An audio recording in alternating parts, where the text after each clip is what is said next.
हाँ, तो जैसे में हमने कल हड़प्पा सभ्यता के बारे में पढ़ लिया था और आज हड़प्पा सभ्यता के बाद का कल स्टार्ट करेंगे।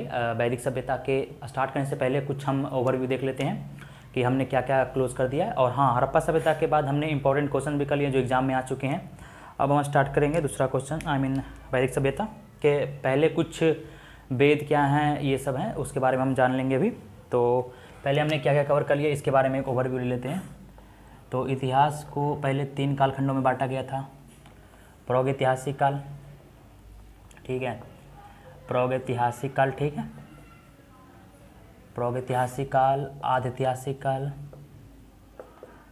आद्यैतिहासिक काल, आद्यैतिहासिक काल और ऐतिहासिक काल, ठीक है, ऐतिहासिक काल। तो हमने लगभग 2 काल ख़त्म कर लिए, ठीक है। ये था प्रागैतिहासिक काल को pre historic period, proto historic period और हिस्टोरिक पीरियड। तो हमने प्रागैतिहासिक काल में पाषाण काल के अंदर पूरा पाषाण काल, मध्य पाषाण काल, नव पाषाण काल सारे कुछ डिटेल्स में कवर कर लिए थे। ताम्र पाषाण काल तो उसमें कवर हो गया था, ठीक है। उसके बाद हड़प्पा सभ्यता भी क्लोज हो गई हमारी जो आज ऐतिहासिक काल में है। तो इसमें हमने पूरा पाषाण काल पढ़ लिया था। पाषाण काल इसी में सारे कुछ आते हैं। पाषाण काल इसमें हमने पढ़ लिया सिंधु घाटी सभ्यता जिसको हड़प्पा सभ्यता भी बोलते हैं, सिंधु घाटी। अब आज हम ऐतिहासिक काल के बारे में जानेंगे। इसमें हमारे प्राचीन भारत, मध्यकालीन भारत और आधुनिक भारत, समकालीन भारत ये सब पढ़ना है। तो ऐतिहासिक काल से मतलब क्या समझते हैं पहले तो हमने जैसे बताया कि प्रागैतिहासिक काल वैश्विक काल, हिस्ट्री की, इतिहास की वैसी घटना, वैसे कालखंड जिसमें कोई भी लिखित साक्ष्य नहीं है, जो भी मिला है वो पुरातात्विक स्रोतों से मिला है, उसे हम प्रागैतिहासिक काल कहते हैं, ठीक है। और आद्यैतिहासिक काल मतलब वैसी घटना और वैसी इतिहास का वैसा कालखंड जिसमें लिपि तो है लेकिन उसे आज तक पढ़ा ही नहीं गया है, तो उसे हम आद्यैतिहासिक काल कहते हैं, आद्यैतिहासिक, प्रोटो हिस्ट्री, ठीक है। तो इसमें हो गया मतलब लिपि है, इसमें भव चित्रात्मक लिपि है जो चित्रों के द्वारा दर्शाया गया था लेकिन पढ़ा नहीं गया है। हड़प्पावासी का जो चित्रात्मक लिपि थी वो भव चित्रात्मक थी, पहले दाईं से बाईं फिर दूसरा पंक्ति में बाएं से दाईं वैसे लिखा गया था, तो पढ़ा नहीं गया था, इसलिए उसको आद्यैतिहासिक काल में रखते हैं। अब आती है वैदिक काल। तो वैदिक काल को भी हमने आद्यैतिहासिक काल में रखा है, इसी काल में, क्योंकि वेद को स्टार्टिंग में वैदिक, ठीक है, वैदिक काल जो है ये आद्यैतिहासिक काल में आते हैं, प्रोटो हिस्टोरिक पीरियड में, क्योंकि वेद को पहले बोला गया था, लिखा नहीं गया था, ठीक है। तो पहले बोला गया था उस काल में, इसलिए हम इसे वैदिक सभ्यता में रखते हैं, वैदिक में। तो जो हमारा वेद था वो बंदों को ज्ञान मतलब वेद बोल बोल के समझाया जाता था, ठीक है, लिखा नहीं गया था, इसलिए हम उसको इसी काल में रखते हैं, आद्यैतिहासिक काल में। फिर धीरे धीरे वेद को समझने के लिए इसके वेदांग स्टार्ट हुआ, 6 वेदांग हैं। तो वेद को जैसे ही समझना स्टार्ट हुआ फिर लिखना स्टार्ट हुआ, तो लिखना स्टार्ट हुआ तो फिर से हम ऐतिहासिक काल से फिर लिखना स्टार्ट हो गया था, इसको रखते हैं वैसे आद्यैतिहासिक काल में, ठीक है, आद्यैतिहासिक काल में। तो उसके बाद हम इस टाइम वैदिक पढ़ा नहीं गया था, मतलब लिखा नहीं गया था। तो और आज अब ऐतिहासिक काल के बारे में हम जान लेंगे, ऐतिहासिक काल क्या है। तो ये हो गया जिसमें लिपि है लेकिन पढ़ा नहीं गया। ऐतिहासिक काल जिसमें लिपि है, लिखने की कला आ गई थी और बंदे पढ़ना भी स्टार्ट कर दिए थे, जो लिखा गया है वो पढ़ा भी गया है। जैसे में देवनागरी लिपि जो हिंदी आती है, हिंदी देवनागरी लिपि में लिखी थी है, रोमन इंग्लिश वाला हो गया, फिर अरबी और फारसी लिखा जो उर्दू वाली होगी, खरोष्ठी लिपि, ब्रह्मी लिपि, गुरुमुखी लिपि पंजाबियों का, तो बहुत सारी लिपि हैं जो हम उसके एक भाषा भी हैं जो लिखते हैं, ठीक है। तो ऐतिहासिक काल में वैसे सारी भाषाएं जिसे हमने पढ़ लिया है, वैसे लिपि जिसको पढ़ा भी गया है वो ऐतिहासिक काल में रखते हैं। तो ऐतिहासिक काल में भी जो पता चलता है वो सारे अब बहुत ज़्यादा स्रोत जो है ना वो लिखित पता चलता है, लिखने से, चाहे वो अभिलेख हो, चाहे विदेशी विवरण हो, चाहे वो साहित्यिक स्रोत हो, ठीक है, मतलब ग्रंथ ये सब। तो ऐतिहासिक काल के बारे में अब चर्चा कर रहे थे, ये दोनों तो खत्म हो गई हमारी, प्रागैतिहासिक काल, आद्यैतिहासिक काल और ऐतिहासिक काल स्टार्ट होगा, ठीक है। तो इससे हम वैदिक सभ्यता स्टार्ट करने से पहले हमने स्टार्टिंग में ऐतिहासिक का स्रोत जान लिया था, इसके जो ओवरव्यू था ना वो जान लिया था, लेकिन आज हमें स्टार्ट करना है ऐतिहासिक काल के, मतलब पता कैसे चला है क्या क्या है उसमें। तो इतिहास में ही स्टार्ट करते हैं, ये 9th क्लास होगा, तो मतलब उसके बाद हम स्टार्ट करते हैं ऐतिहासिक काल, ठीक है, ऐतिहासिक। मेरा राइटिंग थोड़ा गंदा है तो मैं बोल रहा हूँ वो लिख लेना, ऐतिहासिक काल, ठीक है, क्योंकि हमने आद्यैतिहासिक काल, प्रागैतिहासिक काल ये क्लोज हो गया है। तो वैसे तो समझ गए कि ऐतिहासिक काल क्या है, वैसी एक इतिहास का वैसी कालखंड जिसमें लिखित साक्ष्य है और उसे पढ़ा भी गया है, उसे ऐतिहासिक काल कहते हैं, ठीक है। तो ऐतिहासिक काल हो गया। अब ऐतिहासिक काल को हमने भी बांट दिया, ठीक है। अब ऐतिहासिक काल को 3 कालखंडों में बांटा गया है। तो ऐतिहासिक काल में यहाँ पे पहले बंटवारा कर लेते हैं कि हाँ ऐतिहासिक काल में क्या क्या स्रोत हैं जिससे इतिहास के बारे में पता चलता है।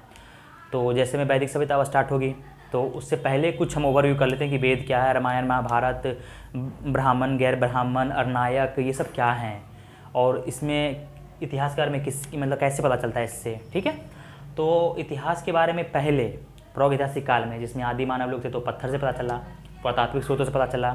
ठीक है, आदि ऐतिहासिक काल में लिपि तो थी लेकिन पढ़ा नहीं गया है, तो उस समय भी पुरातात्विक स्रोत है ना, जो पुराने चीज़ पत्थर औजार ये सब मिले उसी से पता चला है आदि ऐतिहासिक काल के बारे में भी। ठीक है, जो हड़प्पा सभ्यता उसी में आती है। अब ऐतिहासिक काल इसमें पुरातात्विक भी है, मतलब पुरातात्विक स्रोत भी है और लिखित साक्ष्य भी है, तो दोनों से पता चला है। तो हम जानते हैं लिखित साक्ष्य में क्या क्या है। ठीक है, तो यहाँ पे ऐतिहासिक काल में आ गई है। अब यहाँ पे देख लेते हैं पहले 3 टाइप के स्रोत हैं। ठीक है, जो ऐतिहासिक काल के बारे में बताते हैं, वैदिक सभ्यता के थोड़ा आगे। ठीक है, तो पहले हम डिटेल्स में पढ़ लेते हैं पहले इसके बारे में, फिर हम वैदिक सभ्यता स्टार्ट करेंगे तो इजीली समझ में आएगी, फिर आगे बढ़ेंगे। वैसे एंशिएंट हिस्ट्री जो है थोड़ा सा बोरिंग है, तो इसमें समझने वाली बात है। जो इंटरेस्ट आएगी वो मिडाइवल से आएगी। ठीक है, मध्यकालीन भारत से, क्योंकि उसमें युद्ध चलेंगे, बंदा कौन सा कैसा था सारे के बारे में चर्चा करेंगे। तो एंशिएंट इंडिया जो है ना, मतलब प्राचीन, ये थोड़ा बोरिंग सा है। बाकी समझने वाले के लिए बस मैं समझा रहा हूँ, कोई इंटरेस्ट इसमें नहीं है, कोई स्टोरी ऐसा बताने लायक जो मैं इसमें बताना स्टार्ट कर दूँ। ठीक है, तो जो भी स्टोरी होगी वो मध्यकालीन भारत से स्टार्ट होगी। ठीक है, तो इसमें बोरिंग ही चलेगी। और मेरी शक्ल पे मत जाना, मैं बोरिंग ही हूँ क्योंकि मेरा शक्ल ही ऐसा है। ठीक है, तो ऐसा मत कोई कमेंट में बताना कि सर थोड़ा गुस्से में पढ़ा रहे हैं या बोर सा है, तो मैं बोरिंग ही हूँ, मुझे गुस्सा ही आती है। ठीक है, मतलब ऐसा ही है मेरा शक्ल। अब हम स्टार्ट करते हैं। तो इसमें है ऐतिहासिक काल में हमने 3 स्रोत पढ़ा है। पहले साहित्यिक स्रोत, ठीक है, यहाँ पे रेट से ही लिख लेते हैं, उसके बाद हमने वेरीफाई करना है, फिर डिटेल्स में पढ़नी है। ठीक है, तो साहित्यिक स्रोत पहला, आज हम डिटेल से पढ़ेंगे। ठीक है, साहित्यिक स्रोत, फिर हम वैदिक सभ्यता स्टार्ट करेंगे। साहित्यिक स्रोत दूसरा है विदेशी विवरण, विदेशी विवरण। ठीक है, विदेशी विवरण हो गया। तीसरा हो गया हमारा पुरातात्विक स्रोत। ठीक है, पूरा तात्विक साक्ष्य। ठीक है, तो ये तो हो गया। अब मेनली इसमें पढ़ना क्या क्या पढ़ना है, कैसे हमें इतिहास के बारे में पता चलता है। तो साहित्य में बताया कि ग्रंथ लिखा गया है। ठीक है, बहुत सारे ग्रंथ लिखे गए हैं।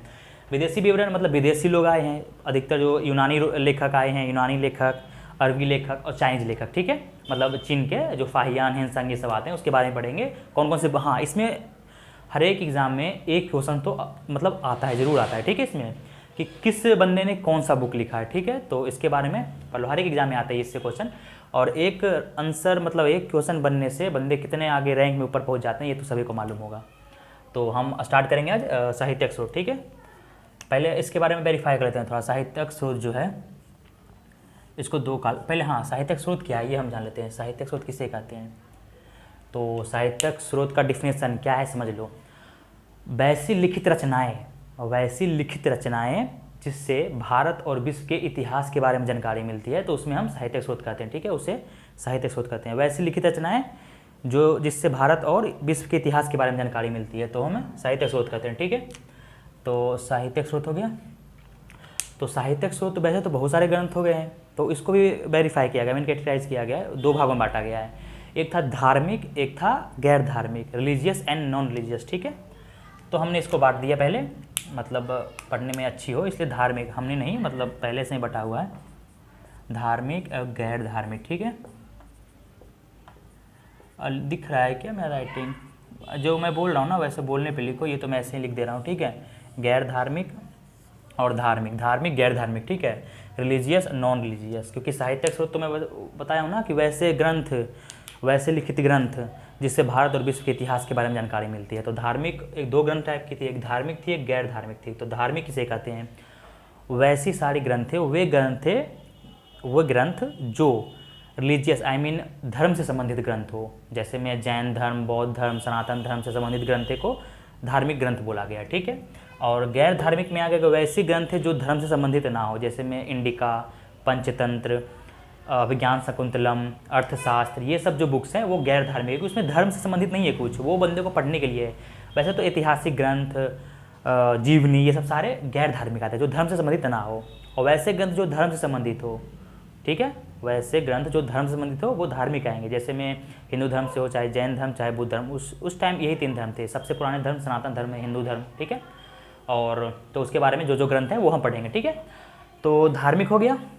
अब धार्मिक इसमें वेद, रामायण, महाभारत, ये सारे ग्रंथ धार्मिक में आएंगे, क्योंकि धार्मिक है, हिंदू धर्म से संबंधित है। अब धार्मिक है तो बंटवारा भी तो होगा ना, क्योंकि धर्म है तो 2-3 धर्म थे, जैन धर्म, बौद्ध धर्म, एक ब्राह्मण धर्म। ब्राह्मण धर्म में सारे हिंदू वाले धर्म आते हैं, ठीक है। तो इसे बांट दिया गया है, धार्मिक को ही बांट दिया गया है।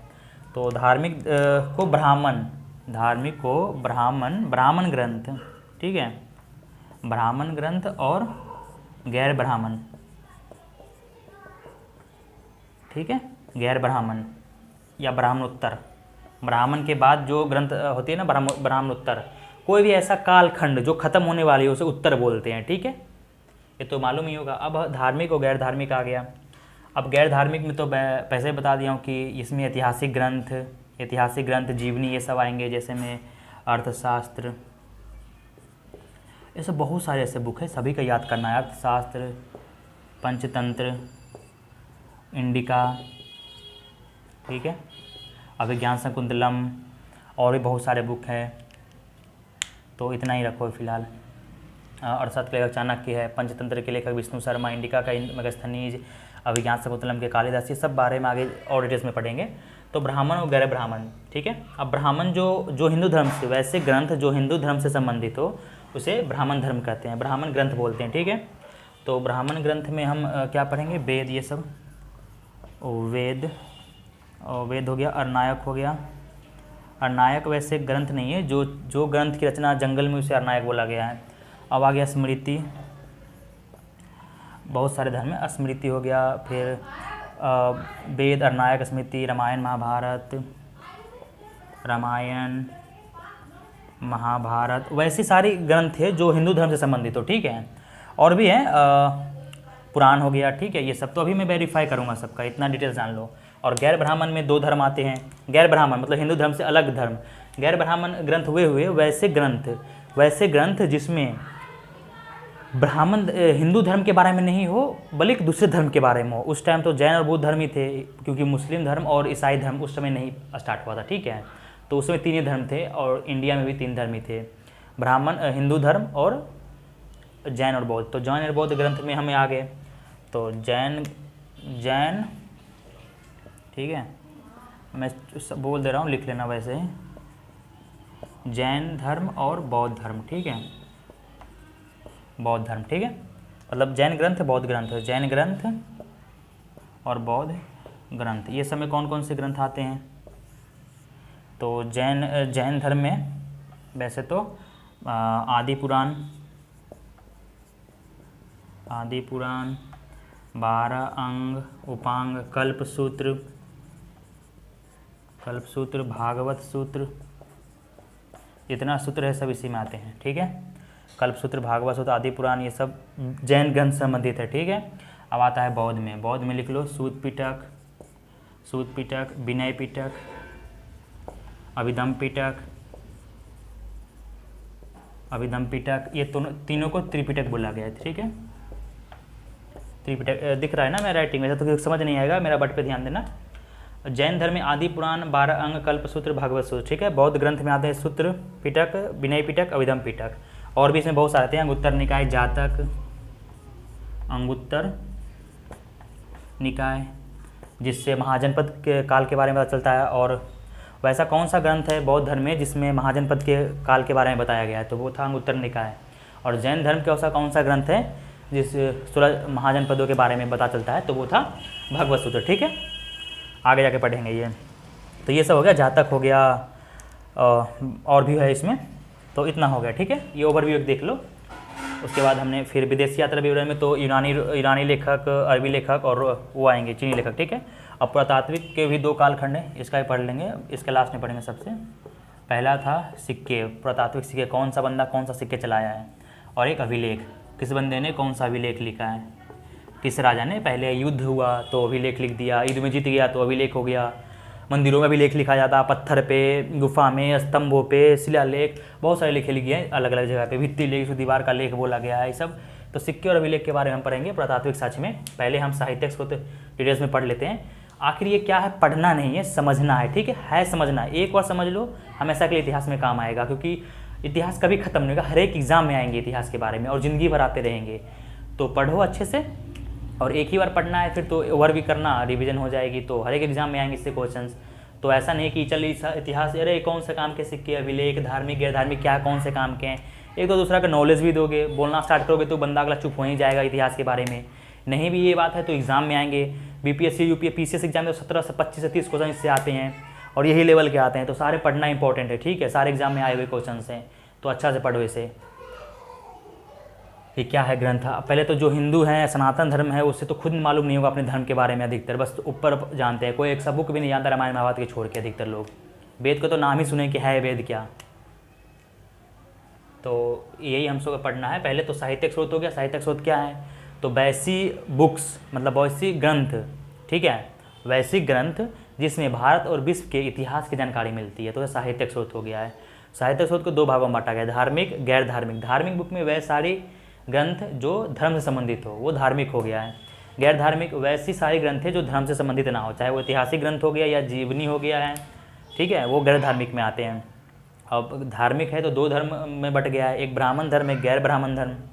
ब्राह्मण धर्म में वो सारे ग्रंथ आते हैं जो हिंदू धर्म से संबंधित हो, सनातन धर्म से संबंधित हो, वो सारे ब्राह्मण धर्म में आएंगे, ब्राह्मण ग्रंथ में आएंगे, जैसे वेद, अरणायक, स्मृति, रामायण, महाभारत, पुराण। गैर ब्राह्मण वे सारे ग्रंथ जो हिंदू धर्म से संबंधित ना हो, किसी और धर्म से संबंधित हो, तो वो गैर ब्राह्मण हो गए। तो जैन धर्म और बौद्ध ग्रंथ, जैन ग्रंथ और बौद्ध ग्रंथ, जिसमें जैन ग्रंथ में आगे आदि पुराण, 12 अंग, कल्पसूत्र, भगवत सूत्र, ठीक है। बौद्ध ग्रंथ में आगे सूत्र पिटक, विनय पिटक, अभिधम पिटक, अंगुत्तर निकाय, जातक, ठीक है।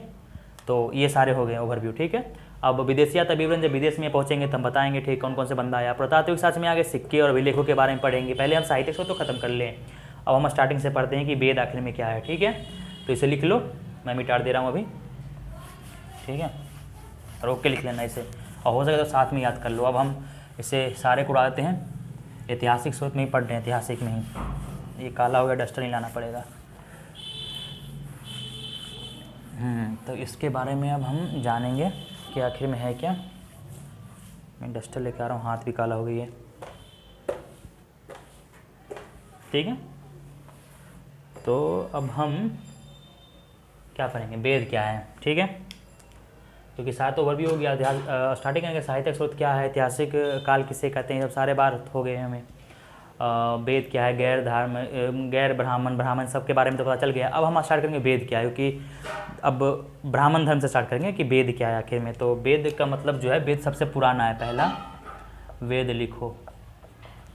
वेद जो है वो भारतीय संस्कृति के सबसे पुराने ग्रंथ है, प्राचीन, भारतीय संस्कृति के सबसे प्राचीन ग्रंथ, सनातन धर्म के सबसे प्राचीन ग्रंथ वेद है, जिसका मतलब ज्ञान होता है, ठीक है।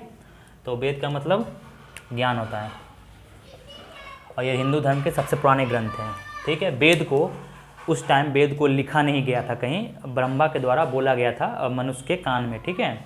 तो उसी समय से सारे बंदे से शेयर होते आ रहा है, जैसे में बंदा किसी बंदा को बोला गया तो कैसे कोई बात किसी बंदे को बोलता है तो वो फैल जाती है न्यूज़ जैसा, वैसे ही वेद बोला गया और फैल गया ब्राह्मणों को, ठीक है।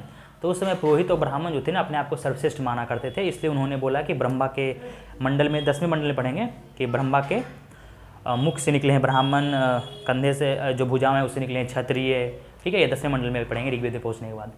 तो ज्ञान हो गया इसका मतलब, ठीक है। और ब्रह्मा के द्वारा मुँह से बोला गया था वेद बंदों के कान में, इसलिए इसे हम अपुरुषय भी बोला गया, क्योंकि पुरुष के कान में नहीं बोला गया तो अपुरुषय भी हो गया।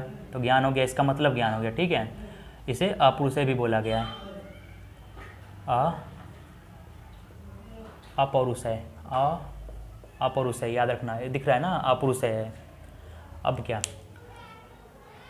अब जो वेद हैं, ये वेद 4 वेद हैं, वेद 4 हैं, ऋग्वेद, यजुर्वेद, सामवेद, अथर्ववेद। 3 वेद जो हैं वो मतलब देखो, पहले तो ऋग्वेद जो सबसे पुराने वेद है ऋग्वेद, ठीक है। ऋग्वेद का जो काल है वो 1500 ईसा पूर्व से लेके 1000 ईसा पूर्व के बीच में इसका संकलन किया गया, मतलब लिखा गया, ठीक है। बोला गया उस समय, तो फिर लिखना स्टार्ट हो गया था। कृष्णद्वैपायन जो वेद व्यास हैं वो संकलन करते हैं, वो एक व्यवस्थित ढंग से सजा देते हैं फिर। तो पहले जो था ऋग्वेदिक काल वो 1500 ईसा पूर्व से लेके 1000 ईसा पूर्व के बीच में लिखा गया, इसलिए उसे ऋग्वैदिक काल बोला गया। ठीक है, उस काल को 1500 ईसा पूर्व से लेकर 1000 ईसा पूर्व के बीच के काल को वैदिक काल बोला गया। तो वैदिक काल, ठीक है, ऋग्वैदिक काल। अब इसके 4 हैं वेद। वेद के मतलब समझ में आ गया ना, ज्ञान होता है वेद के मतलब ये प्राचीन धर्म ग्रंथ हैं, सबसे प्राचीन है बौद्ध वेद। वेद को बोला नहीं गया था स्टार्टिंग में, ब्रह्मा के द्वारा मनुष्य के कानों में बोला गया था, वैसे ही ट्रांसफर होता आ जा रहा है, इसलिए हम इसे आदितासी काल में रखे हैं। फिर वेद जो है इसे अपरुषय भी बोला गया है। अब इसके संकलन करता जो एक ढंग से, जैसे में वेद है, ऋग्वेद तो लिखा गया 1500 ईसा पूर्व से लेकर 1000 ईसा पूर्व के बीच में, और बाकी जो 3 वेद हैं, यजुर्वेद, सामवेद और अथर्ववेद, ये 600 ईसा पूर्व में, 1000 ईसा पूर्व से लेके 600 ईसा पूर्व के बीच में लिखा गया। ठीक है, तो जब ये 1000 ईसा पूर्व में लिखा गया तो उसे किस में रखा गया, मतलब बाद में किया गया। जैसे सबसे पुराना ये है, वो उत्तर वैदिक काल में लिखा गया है, वो तीनों वेद। ठीक है, अथर्ववेद तो सबसे बाद में लिखा गया है, लास्ट में एकदम। और तो इसलिए उसको अर्नायक में नहीं रखेंगे, आगे बढ़ेंगे अर्नायक। तो ये अपरुषय हो गया। और वेद 4 हैं, वेद 4 हैं। ठीक है, वेद 4 हैं, कौन कौन से वेद 4 हैं? वेद 4 हैं। पहला ऋग्वेद, ठीक है, ऋग्वेद। दूसरा है यजुर्वेद, यजुर्वेद। तीसरा कौन सा है? तीसरा है सामवेद। और चौथा वेद है अथर्ववेद, जो सबसे लास्ट का और सबसे नया वेद है। ठीक है, अथर्ववेद। ठीक है, सारे वेदों का एक उपवेद भी है और इसके एक एक ज्ञाता भी हैं। ठीक है, तो उसके बारे में भी आगे चर्चा करेंगे। तो वेद 4 हैं, ऋग्वेद, यजुर्वेद, सामवेद, अथर्ववेद। इसके एक एक उपवेद भी अभी लिखना चाहते हो नहीं, ये हम एक एक करके पढ़ाएंगे ना, तो उसमें लिखना है। ठीक है, और वेदों को इतना ईजिली पढ़ा नहीं गया था, इसके इसे ईजी करने के लिए, पढ़ने में ईजी हो, तो वेदांगों का यूज़ किया गया था। 6 वेदांग का मतलब लिखा गया था, जो है व्याकरण, निरुक्त, ज्योतिष, शिक्षा, छंद, कल्प, ये 6 हो गया। तो उसको भी इसे पढ़ने के लिए और इसके पढ़ने में थोड़ा और आसानी हो, इसके लिए उपवेद का भी किया गया, मतलब इसका उपवेद भी इसका है एक एक। ठीक है, तो ऋग्वेद का उपवेद हो गया आयुर्वेद, यजुर्वेद का उपवेद हो गया कौन सा? यजुर्वेद, मतलब युद्ध से संबंधित, धनुर्वेद हो गया। सामवेद ज्ञान संबंधित, मतलब गंधर्ववेद हो गया। अथर्ववेद मतलब इसमें बनाने, घर कैसे बना, घर का निर्माण कैसे हुआ, विवाह, जादू टोना, मंत्र वंत्र, ये सब के बारे में। तो इसमें शिल्प वेद है सारे के, वो भी पढ़ेंगे अभी कि शिल्प वेद के ज्ञाता को विश्वकर्मा जी हैं। सामवेद के ज्ञाता जो हैं, सामवेद में गंधर्ववेद आता है, तो गंधर्ववेद को नारद मुनि जो गाते चलते हैं नारायण नारायण करके। उसके बाद ऋग्वेद में आ गया आयुर्वेद, आयुर्वेद का संकलन करता है प्रजापति। तो ये सब बारे में पढ़ेंगे। हो गया ये सब वेद का ओवरव्यू। हाँ, अब एक एक करके वेद पढ़ते हैं। ऋग्वेद, वेदों का संकलन करता कौन है, ये लिख लो, इम्पोर्टेंट है। तो वेद अलग अलग थे, जैसे एक ऋग्वैदिक काल में लिखा गया, फिर उत्तर वैदिक काल में लिखा गया। तीनों वेदों को एक साथ संकलन किए, तो वेदों के संकलन करता कृष्ण द्वैपायन वेद व्यास। ठीक है, तो इनके जो संकलन करता है, वेद के संकलन करता, ठीक है, मतलब एक लाइन से सुसज्जित ढंग से व्यवस्थित किए, कृष्ण द्वैपायन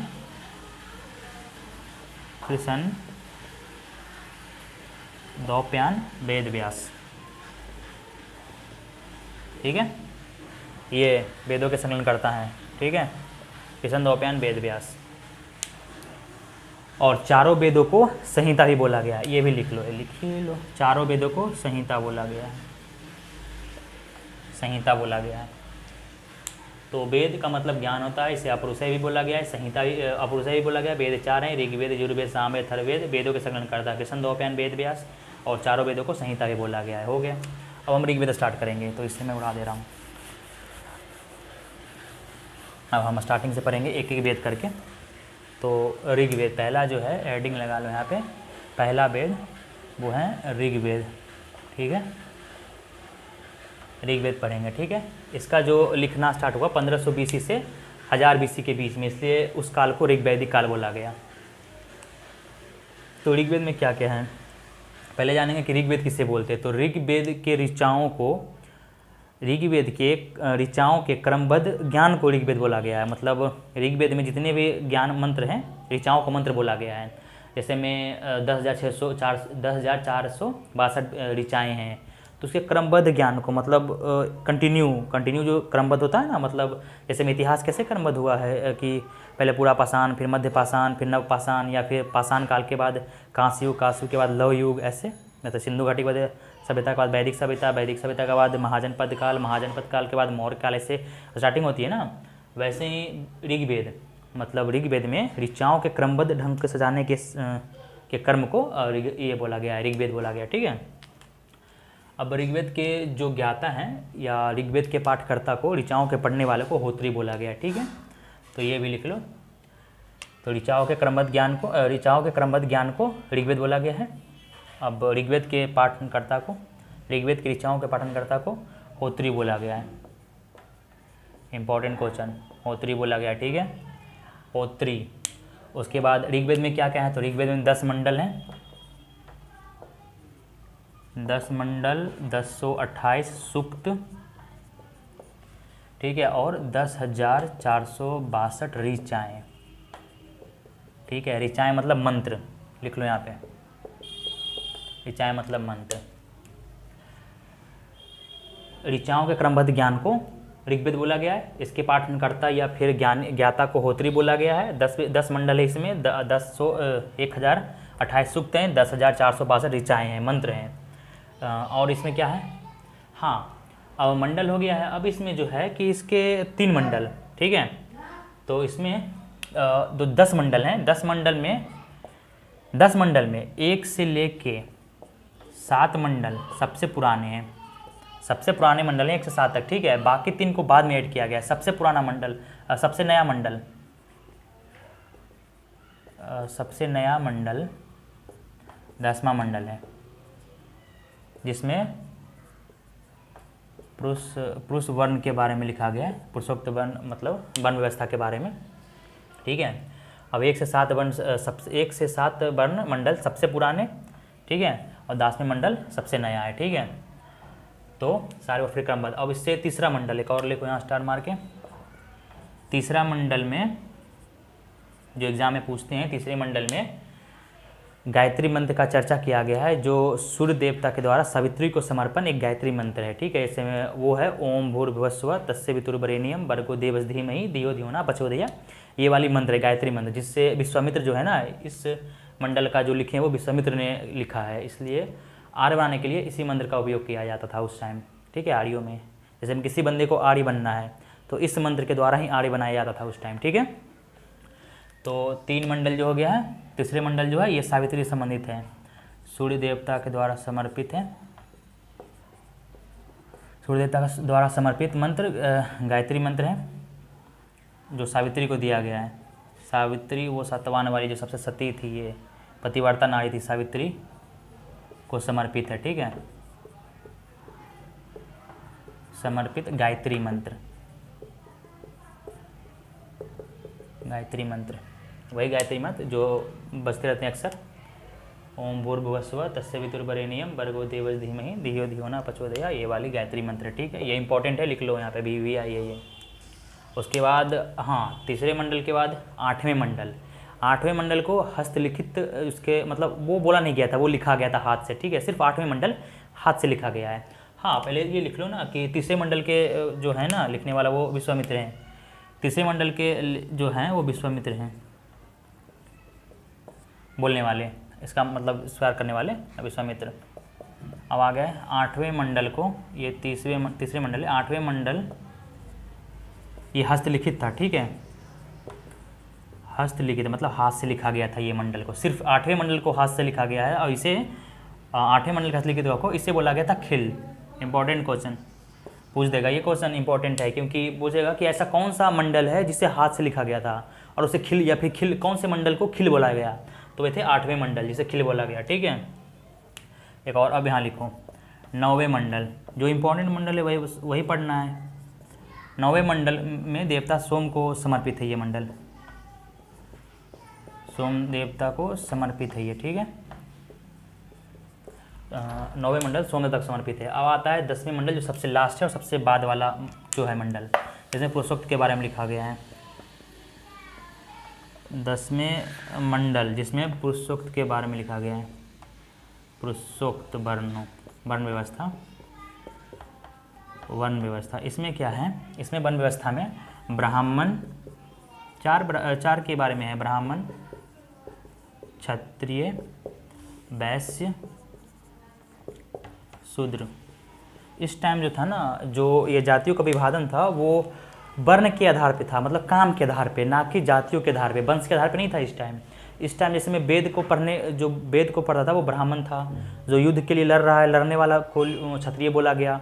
जो बाकी व्यापार ये सब करता ना, व्यापार करने वाले लोगों, जो बीच में मीडियम क्लास में आ गए, मतलब व्यापार करने वाले लोगों को थोड़ा, वो वैश्य बोला गया। शुद्ध, जो इन तीनों का सेवा करने वाले जो आगे दलित लोग हैं, उसको शुद्ध बोला गया। दलित से थोड़ा ऊपर जो शुद्ध है उस टाइम का, दलित तो बहुत ज़्यादा ही नीचा दिखा दिया गया दलितों को, मनुस्मृति और ये सब में, तो शूद्र हो गए। ये तीनों का सेवा करने वाले को शूद्र बोला गया था। अब बोला गया ब्रह्मा का उत्पत्ति कहाँ से हुआ, इसी 10वें मंडल में पुरुषोक्त के बारे व्यवस्था के बारे में लिखा गया है। तो इसमें बोला गया ब्राह्मण जो है ना, इसका जो उत्पत्ति हुआ है ब्रह्मा जी के मुख से हुआ है, क्योंकि सबसे उच्च है। और उसके बाद क्षत्रिय आता है, तो क्षत्रियों को भुजाओं से, क्योंकि ताकतवर है, लड़ने में है, इसलिए जांग से, ब्रह्मा जी के जांग से उत्पन्न हुआ है वैश्य, और सबसे चरणों से नीचे सबसे शूद्र का हुआ है, इसी में लिखा हुआ है शूद्र का। इसलिए तीनों का सेवा करेगा शूद्र, जो आज भी चल रहे हैं शूद्र सेवा ही करते हैं सबके, क्योंकि वो लोग गरीब हैं तो गरीबी उसे रहने दिया गया है आज तक। अमीर बनने की तो कोई कोशिश नहीं किया है। वैसे भी गरीब लोग को उठने की इजाज़त नहीं है, मतलब आज के समाज में गरीब लोग उठ नहीं सकते हैं। तो ये शूद्र इसी टाइम का व्यवस्था था। ठीक है, हो गया ये ख़त्म, ये इम्पोर्टेंट था। 10वें मंडल में ये है, और इसमें क्या है, बस इतना ही तो है। हाँ, इसके लिख लो इम्पोर्टेंट कि ऋग्वेद के उपवेद, ऋग्वेद के ज्ञाता को तो होत्री बोला गया, ठीक है, या इसकी ऋचाओं के पढ़ने वाले को होत्री। ऋग्वेद के उपवेद, अच्छा मैं बोल रहा हूँ, बोले दो। ऋग्वेद के उपवेद जो हैं, ऋग्वेद के उपवेद वेद है ये, उपवेद, इसका उपवेद है आयुर्वेद। और आयुर्वेद के संकलनकर्ता, इसके आयुर्वेद के संकलनकर्ता या इसके ज्ञाता को प्रजापति दक्ष, प्रजापति थे। प्रजापति वही पार्वती जी के पिताजी थे प्रजापति, इससे ज्ञाता आयुर्वेद के। और ऋग्वेद के ज्ञाता होत्री, आयुर्वेद के, और इसके उपवेद हैं आयुर्वेद, और आयुर्वेद के ज्ञाता प्रजापति। ठीक है, तो बस इतना ही था, और क्या है। और एक दो क्वेश्चन अगर छूटा हुआ है तो बाद में देख लेना। वैसे ये इंपॉर्टेंट है जो मैंने लिखाया है। ऋग्वेद किसे बोलते हैं, ऋचाओं के क्रमबद्ध ज्ञान को ऋग्वेद बोला गया है। और होत्री क्या है, तो ऋग्वेद की ऋचाओं को पढ़ने वालों को या ज्ञाता को होत्री बोला गया है। 10 मंडल है इसमें, 1028 सूक्त हैं, 10,462 ऋचाएँ हैं, मतलब मंत्र हैं। 1 से 7 मंडल सबसे पुराने हैं, और 10वें मंडल सबसे नया है। 10वें मंडल, तीसरे मंडल में सूर्य देवता को समर्पित, सूर्य देवता के द्वारा समर्पित, सावित्री को समर्पित गायत्री मंत्र है। ठीक है, और जिसे विश्वामित्र ने लिखा है। तीसरे मंडल में जो विश्वामित्र ने इसको लिखा है। ठीक है, 8वें मंडल हस्तलिखित है। 8वें मंडल को हाथ से लिखा गया, इसलिए उसे खिल बोला गया। ठीक है, एक ही ये मंडल था जिसे हाथ से लिखा गया, बाकी सभी को बोला गया था, बोलने के क्रमबद्ध ज्ञान था। ठीक है, तो 8वें मंडल से हस्तलिखित जो मंडल था वो खिल था, इसे खिल बोला गया। क्वेश्चन आएगा। 9वें मंडल जो है, 10 मंडल में 9वें मंडल जो है वो देवता सोम देवता को समर्पित है। ठीक है, 10वें मंडल जो है इसमें पुरुषोक्त के वर्ण व्यवस्था के बारे में लिखा गया है, जो ब्रह्मा जी के, इसमें ब्राह्मण, क्षत्रिय, वैश्य, शूद्र के बारे में है कि ब्रह्मा जी के मुंह से कौन सा निकला है, तो ब्रह्मा जी के मुख से ब्राह्मण निकला है, भुजाओं से क्षत्रिय निकला है, जांघों से वैश्य निकला है, शूद्र सबसे चरणों से निकला है, इसलिए सबसे नीचा है। ठीक है, शूद्र को तीनों का सेवा करने के लिए बोला गया है वेदों में। ऋग्वेद के जो उपवेद हैं उसको आयुर्वेद बोला गया है, और आयुर्वेद के संकलनकर्ता, आयुर्वेद के मतलब ज्ञानी प्रजापति थे। ठीक है, बस तो ये हो गया है ऋग्वेद खत्म। इसके बाद एक दो क्वेश्चन छूटे तो वो अलग बात है, बाकी मैं इससे हटा दे रहा हूँ। अब ऋग्वेद के बाद दूसरा वेद, ऋग्वेद के बाद दूसरा वेद जो है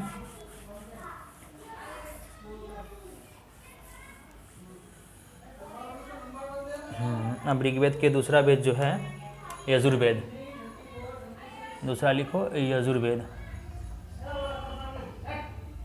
यजुर्वेद। इसमें युद्ध के बारे में भी लिखा गया। ठीक है, यजुर्वेद जो है इसमें यज्ञ के समय या बलि के समय जो नियम का पालन किया जाता है उसी के बारे में इसमें लिखा है। तो यज्ञ के नियम करने के जो नियम, यज्ञ के समय या बलि के समय जो नियम के पालन करना है या जो भी लिखा गया है वो यजुर्वेद में लिखा गया है यज्ञ के समय, ठीक है। यज्ञ के समय नियमों को पालन करने के जो सारे मंत्र इस सब के संकलन करता है वो यजुर्वेद में, ठीक है।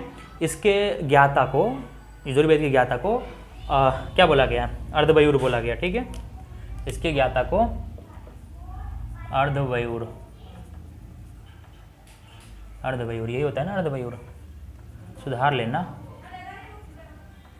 अर्धवयूर, ठीक है, अर्धवयूर यही बोला गया यजुर्वेद के ज्ञाता को, ठीक है। ये एक ऐसा गद है, ये एक ऐसा वेद है जो गद एवं पद दोनों में है। स्टार बनाओ, स्टार बनाओ, गद एवं पद दोनों में है, यही एक ऐसा वेद है। गद एवं पद मतलब कविता, कहानी एवं कविता दोनों में है ये चीज़। बाकी जो वेद है वो तो कहानियों फॉर्म में है या फिर या तो कविता के फॉर्म में, जैसे सामवेद कविता के फॉर्म में, गान बजान के चक्कर में। तो ये जो है ना गद एवं पद दोनों में है, मतलब गाया भी गया है और कहानी जैसा बताया भी गया है, ठीक है। युद्धों के समय भी बहुत सारी चीज़ बोला भी तो गया है ना, तो इसमें ही लिखा हुआ है गद एवं पद दोनों में, ठीक है। इसके मतलब ज्ञाता को अर्धवयूर बोलते हैं। हो गया ये इंपॉर्टेंट था, गद एवं पद अर्धवयूर बोलते हैं। हाँ, इसके जो वो हैं अब यजुर्वेद में, यजुर्वेद और अथर्ववेद, यजुर्वेद और सामवेद से कोई भी ऐतिहासिक स्रोत नहीं मिलता है, लेकिन ऋग्वेद से आर्यों के ऐतिहासिक के समय मिलता है, ठीक है। ऋग्वेद से आर्यों के राजनीतिक प्रणाली के बारे में पता चलता है, ठीक है। इसलिए ऋग्वेद में इंपॉर्टेंट है ऋग्वेद पढ़ना, क्योंकि ऋग्वेद में ही आर्यों के बारे में जितनी भी राजनीतिक प्रणाली है और आर्यों के इतिहास के बारे में पता चलता है ऋग्वेद में। लेकिन यजुर्वेद और सामवेद में किसी के बारे में कोई भी ऐतिहासिक घटना नहीं है, ये ऐसा ही है, ठीक है। तो कुछ ही चीज़ पढ़ लो। अर्धवयूर के ज्ञाता को, यजुर्वेद में लिखित जो भी बलि के समय या यज्ञों के समय मंत्रों का उच्चारण है उसे पढ़ने वाले के या ज्ञाता को अर्धवयूर बोला गया है। अर्धवयूर गद एवं पद दोनों में है, कविता एवं कहानी दोनों में है ये। अब आ गया है, हाँ, इसके उपवेद भी हैं। यजुर्वेद के उपवेद जो हैं, यजुर्वेद के उपवेद जो हैं, ठीक है, यजुर्वेद के उपवेद, उपवेद जो हैं इसके, ये कौन है? धनुर्वेद, धनुर्वेद, ठीक है।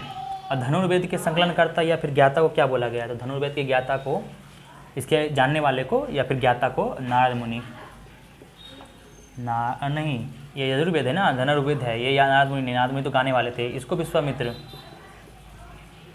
क्योंकि विश्वामित्र लड़ाकू थे, ये लड़ने में बंदों को सज थे। और यजुर्वेद में युद्ध के बारे में भी लिखा हुआ है। धनुर्वेद इसका उपवेद हो गया धनुर्वेद, और धनुर्वेद मतलब धनुष से चलने वाला धनुर्वेद। तो विश्वामित्र लड़ने के लिए थे, बहुत सारे ये लड़ाई में ज्ञान थे। जो राम जी और लक्ष्मण जी को तारका को मारने के लिए ले गए थे वो विश्वामित्र ही थे। विश्वामित्र वशिष्ठ ये दोनों युद्ध में ही लड़ा करते थे। तो इन्हीं के बारे में वैदिक सभ्यता में पढ़ेंगे कि दोनों के बीच में लड़ाई हो गया था, विश्वामित्र और वशिष्ठ के बारे में, ठीक है। तो धनुर्वेद के ज्ञाता को विश्वामित्र बोला गया है, बस इतना ही है। यजुर्वेद के उपवेद धनुर्वेद, धनुर्वेद के ज्ञाता विश्वामित्र और यजुर्वेद के ज्ञाता अर्धवयूर। यजुर्वेद में जो भी मंत्र हैं उसके ज्ञाता को अर्धवयूर बोला गया है, और यजुर्वेद के उपवेद जो हैं वो धनुर्वेद हैं। धनुर्वेद को ज्ञाता को विश्वामित्र बोला गया है। धनुर्वेद को जो भी ज्ञाता है उसको विश्वामित्र बोला गया है, ठीक है। तो अब ये धनुर्वेद उपवेद क्यों बनाया गया है? क्योंकि वेद को पढ़ने और समझने के लिए बनाया गया है, ठीक है।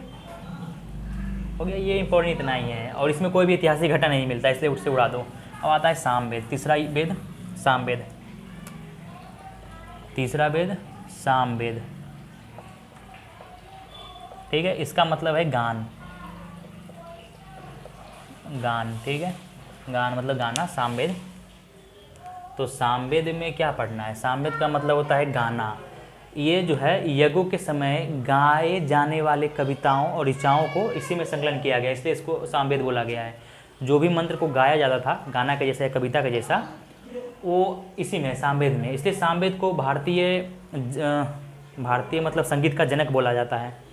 तो इसमें, और इसके जो वो है ना, पहले इसके संकलन करता या फिर इसके गानों के गाने वाले को उदात्री बोला गया है। उदात्री, नोट युद्धगाता, ठीक है, उद्गाता नहीं, या फिर लिख सकते हो उद्गाता भी, ठीक है। उद्गाता, दोनों में जो भी आए समझ में मार देना, उदात्री या उद्गाता, ठीक है। सामवेद के गाने वाले को, सामवेद में जो भी गाना गाया गया है, जो भी मंत्र को गाया गया है, वो उसको उदात्री या उद्गाता बोला गया है, ठीक है। इसमें ये भारतीय, और लिखो सामवेद को भारतीय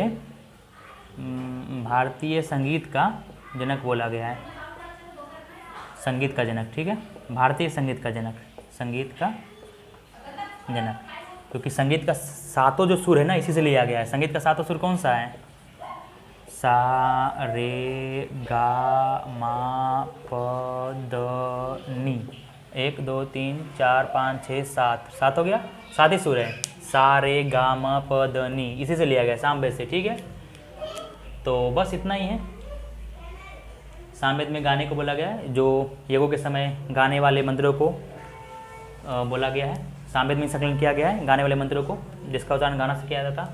उसके पढ़ने वाले या गाने वाले बंदे को उदित्री या उद्गाता बोला गया था। संगीत के जनक, भारतीय संगीत के जनक सामवेद को बोला जाता है, जिसमें संगीत के 7 सुरों को लिखा गया है, इसी से लिया गया है, सा रे गा मा प द नी, ठीक है।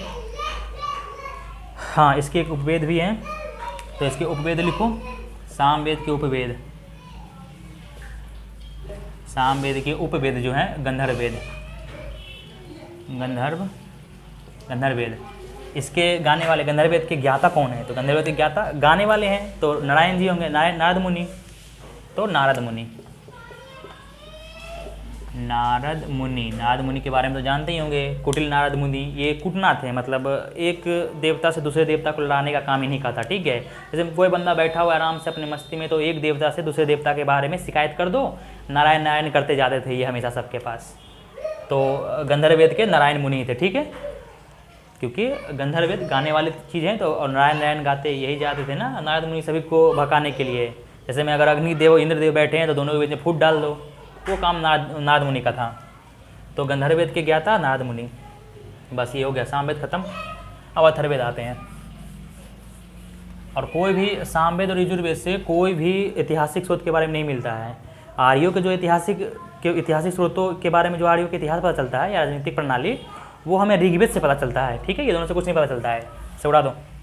अब आ गया अथर्ववेद से, इंपॉर्टेंट नहीं है, जितना मैं बताया उतना ही याद है, काफ़ी है। बस मेन इंपॉर्टेंट है, ज़्यादा क्वेश्चन में पूछते हैं ना कि वेद, इसके उपवेद के संकलन करता या फिर ज्ञाता, बस। जैसे मेरे ऋग्वेद के ज्ञाता होत्री, उसके उपवेद के ज्ञाता, अभी लास्ट में बता दूंगा मैं सवेरे, पहले ये पढ़ लो। अब लास्ट है अथर्ववेद। अथर्ववेद सबसे बाद में लिखा गया, ठीक है। अथर्ववेद, चौथा वेद अथर्ववेद, चौथा वेद अथर्ववेद, ठीक है। अथर्ववेद सबसे लास्ट में लिखा गया, लगता है वैदिक काल के 600 BC के लास्ट में लिखा गया है, उसी के आसपास अथर्ववेद, ठीक है। इस समय थोड़ा प्रोग्रेस हो गया था इंडिया, मतलब घर बार बनना स्टार्ट हो गया था, तो अथर्ववेद हो गया। अथर्ववेद के संकलनकर्ता कौन है? इनके संकलनकर्ता लिखो अथर्वा ऋषि, अथर्वा ऋषि, ठीक है। हाँ, इनके ज्ञाता कौन है अथर्ववेद के? तो अथर्ववेद के ज्ञाता ब्रह्मा जी, ये संकलन करता है, क्योंकि इसका भी जो बहुत सारे मंत्र है ना वो अलग अलग लिखे हुए थे अथर्ववेद के। कुछ तो इसका मंत्र जो है वो ऋग्वैदिक से भी पुराना था अथर्ववेद का मंत्र, कुछ है बहुत बाद में लिखा गया, कुछ बीच में लिखा दिया गया, तो सारे को संकलन जो किया ना व्यवस्थित ढंग से, वो अथर्वा ऋषि किए थे, ठीक है। तो ये संकलन करता हो गए। अब आ गया कि इसके ज्ञाता कौन है? ब्रह्मा जी। ज्ञाता अलग होता है, ठीक है, संकलनकर्ता अलग है। ये ब्रह्मा जी हैं, ब्रह्मा जी, ठीक है। अब इसमें हाँ, अथर्ववेद में जादू टोना, अथर्ववेद में जादू टोना के बारे में है, जादू टोना, बाबू सोना, सब इसी में लिखा हुआ है।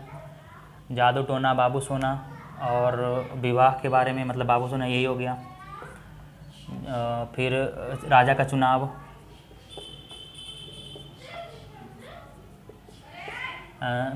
चुनाव, भूत प्रेत, ये सब बारे में इसी में, जितना भी अफवाहों हैं, नॉर्मल मनुष्य का जितना भी अफवाह है सब इसी में लिखा गया है। राजा का चुनाव हो गया, विवाह हो गया है, गृह निर्माण हो गया है, गृह निर्माण हो गया है, कुछ औषधि के बारे में भी है,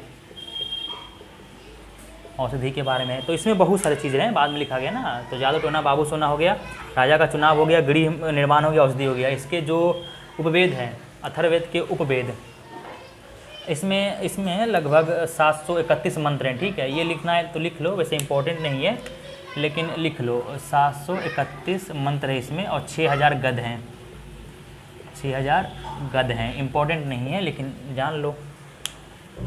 सबसे नया वेद यही अथर्ववेद है। जादू टोना, विवाह, राजा का चुनाव, गृह निर्माण, औषधि, बहुत सारे चीज़ और काला जादू, ये सब इसी में है।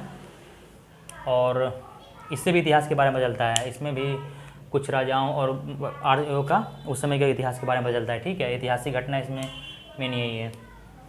और क्या, हाँ, इसके अथर्ववेद के जो वो हो गया ना, ज्ञाता को ब्रह्मा बोला गया है, संकलनकर्ता अथर्वा ऋषि थे। अब आ गया है कि हाँ, अथर्ववेद का उपवेद क्या है।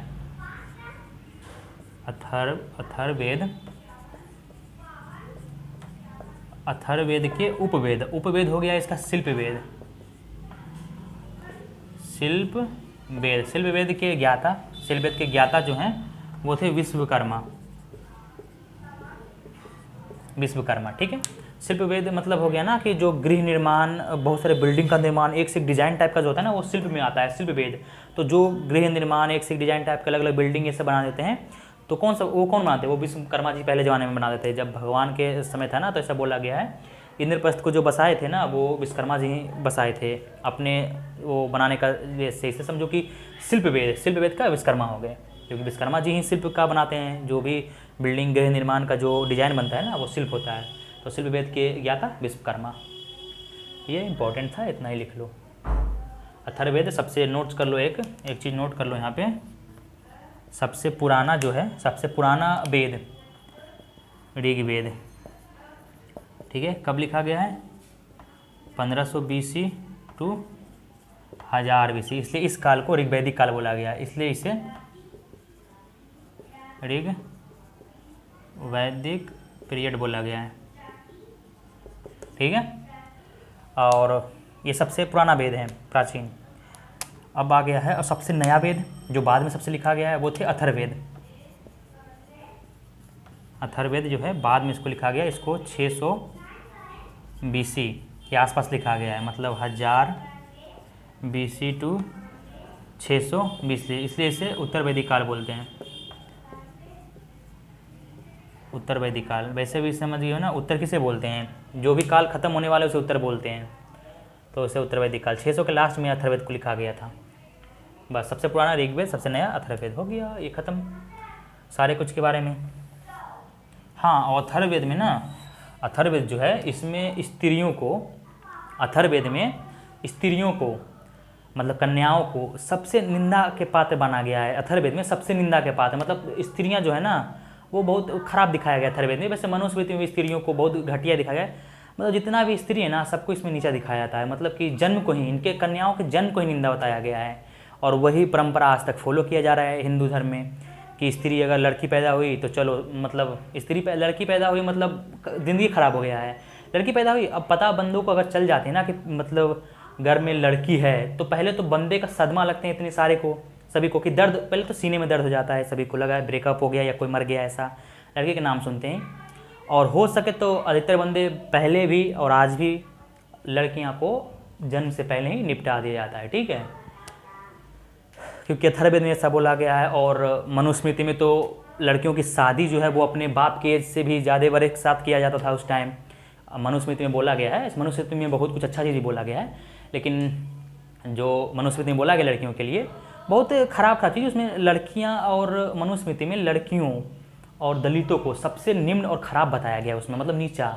लड़कियों को कोई फ्रीडम नहीं दिया गया था मनुस्मृति में। अगर लड़की मतलब बच्ची है तो अपने बाप के साथ रहेगी, बड़ी होने नहीं दे, उसमें बच्ची है तो शादी कर दो, 10 साल से 12 साल होते होते शादी कर दो उसकी। शादी किससे? अपने पापा के दोस्त से, मतलब पापा के भी पापा हों तो उससे शादी करना है लड़कियों को उस टाइम। मतलब बहुत एज के बंदे को, अपने पापा के एज के बंदे को शादी करना है। जैसे लड़की 10 साल की है तो 28-30 साल का लड़का होना चाहिए। ठीक है, ऐसा था उस टाइम। और बच्चे में पापा के साथ रहो, बड़ा हो जाओ तो अपने पति के साथ रहो, और अगर पति निपट गया तो उसमें तो लड़के को तो जिंदा जला दो, नहीं भी जलाओ तो सती प्रथा, और नहीं भी जलाओ तो अपने बेटे के साथ, मतलब वैसे तो बूढ़ा हो गया ना तो बाप तो कमाएगा नहीं, तो अपने बेटे पे आधारित रहो। मतलब लड़कियों के आधारित रहना था उस टाइम। जो सबसे ज़्यादा घटिया स्थिति थी ना, वो लड़कियों की थी। महिलाओं की स्थिति के बारे में चर्चा करेंगे आगे। तो पूरे इतिहास में जो सबसे ख़राब स्थिति होती है वो महिलाओं की स्थिति होती है। ठीक है, आज तो कुछ सुधर भी गया है, शिक्षा जब से आई है तब से, कि कुछ लड़कियां अब आगे बढ़ रही है, अभी भी लड़कियां का नाम सुनते ही निपटा दिया जाता है वहाँ पे जन्म से पहले ही। क्यों? क्योंकि जो पैदा हो रही है ना वो दहेज लेके देगी, मतलब हमारे घर से धन लेके दूसरा को दे देगी ले जाके। और बेटा, अरे बेटा पैदा हो गया तो दूसरा का धन ला के देगा, ठीक है। तो इसलिए लड़कियों को निपटा दिया जाता है। तो वही अथर्ववेद में कन्याओं के निंदा किया गया, कन्याओं के जन्म के। तो जो भी लिखा गया है वो कन्याओं और लड़कियों और उसके बारे में लिखा गया है, दलितों के बारे में। भीमराव अम्बेडकर आते हैं फ्यूचर में, भीमराव अम्बेडकर ये दोनों को दिलाते हैं अधिकार, और वो आगे पढ़ेंगे भीमराव अम्बेडकर के बारे में। दलितों और उनको, नहीं तो आज तक दलित और स्त्रियां तो घर में ही बस खाना बनाओ, लड़कियां का यही काम होता है, बस खाना बनाओ, पति संभालो, बस और कुछ नहीं। और हमारे मतलब बहुत सारे अभी भी गाँव हैं जिसमें लड़कियों को तो ये सिखाता है पढ़ के क्या करोगे, पढ़ के करोगे क्या। उसे नहीं मालूम कि जितना लड़कों को पढ़ाओगे, अगर इतना भी सही पढ़ाओ तो लड़का शायद लफुआ बन जाए, लड़की क्या पता तुम्हारे डिस्ट्रिक्ट का डीएम बन के आ जाए अगला। तो ऐसा नहीं किया गया, ठीक है। तो लड़कियों को तो हमेशा से नीचा ही दिखाया गया है, उसे दबा के रखा गया है, ख़राब बोला गया है। तो वही इसके बारे में हमारे हिंदू धर्म में बहुत पहले से ही बोला जा रहा है। तो ये ख़त्म हो गया अथर्ववेद। अब नेक्स्ट हम कल स्टार्ट करेंगे, ठीक है, वैदिक सभ्यता। नहीं, इसमें कुछ और है। अभी अथर्ववेद खत्म हो गया ना, अभी अरणायक है, स्मृति है, पुराण है, बहुत सारे उपनिषद हैं 108, उसके बारे में कुछ चर्चा कर लेंगे। आज वीडियो लंबा हो गई है ना, इसलिए थोड़ा इसको ड्रॉप करते हैं, ठीक है। कल पढ़ लेंगे, कल लास्ट वीडियो लगेगा ये सब खत्म करने में। और कल शायद में भी पुरातात्विक में सिक्का और अभिलेख भी खत्म कर देंगे जल्दी, शॉर्ट जितना भी हो। उसके बाद स्टार्ट करेंगे वैदिक काल। वैदिक काल खत्म होते हैं क्योंकि ये सब बोरिंग चैप्टर है, सिंधु वैदिक ये सब बोरिंग लगती है, बस बंदे को याद ही करना है इसे मेन चीज़। तो इसे ख़त्म करेंगे जल्दी, फिर स्टार्ट करेंगे ऐतिहासिक काल, ठीक है, उसमें मज़ा आएगा। तो बस इतना लिखो और मिलते हैं नेक्स्ट वीडियो में, ठीक है। तो कुछ एक तो छूटा होगा तो फिर वो बाद में कभी वीडियो, किसी वीडियो में मैं बता दूंगा, ठीक है, अगर छूटा होगा याद आएगा तो बस। और मैत्रेयानी संहिता में लड़कियों को जो है वो जुआ और शराब की भांति लड़कों का एक बहुत ही नशा की तरफ माना गया है, मतलब बहुत ख़राब माना गया है।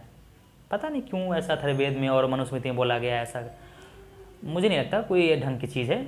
सती प्रथा, अगर लड़की की शादी, सती प्रथा तो बहुत डेंजर थी, जब अंग्रेज़ आए तभी ख़त्म हुआ। राजा राम मोहन राय के साथ मिलकर ख़त्म किया गया। पता नहीं होती तो आज भी स्त्रियों को जिंदा जला दिया था। उस टाइम जो था ना सती प्रथा, कि अगर औरत, लड़का मर गया, बुढ़ा बाप मर गया, मतलब शादी तो बुढ़े से हुआ करता था ना उस टाइम। लड़की अगर 10 साल की तो उसका जो पति होता था ना वो 30 साल के नीचे तो होना ही नहीं है, तो बाप के एज का हुआ। अगर बुढ़े मर गया 80 साल होते होते, लड़की तब तक 30 साल की है, लड़का बुढ़ा मर गया बुढ़ा होके, तो अभी तो ये 30 साल की हुई है, इसे जिंदे जला दो। जिंदे जलाना ही जलाना है, जिंदे जलाना है, मार के, या फिर हाँ नहीं जिंदा भाग रही है तो कुछ से मार दो या फिर कुछ पिला के बस जिंदा जला दो।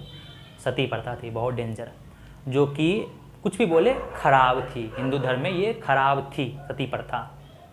मुस्लिमों में भी कुछ चीज़ खराब है, हलाला तो मुस्लिमों में भी खराब है। अब मुस्लिम लोग जाने क्यों हलाला किया जाता है।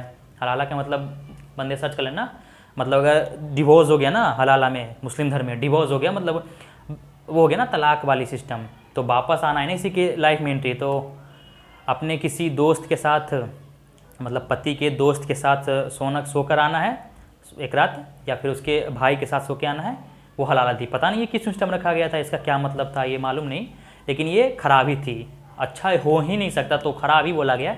इसमें मैं माइंड ज़्यादा लगा भी नहीं सकता क्योंकि खराब हैं ही तो हैं ही। हिंदू में सती प्रथा, इसमें हलाला, खराब है तो है, बोलने वाले कुछ भी बोलते हैं। तो ठीक है, मिलते हैं नेक्स्ट वीडियो में। आज कितनी बकवास काफ़ी है, मिलते हैं नेक्स्ट वीडियो में, ओके।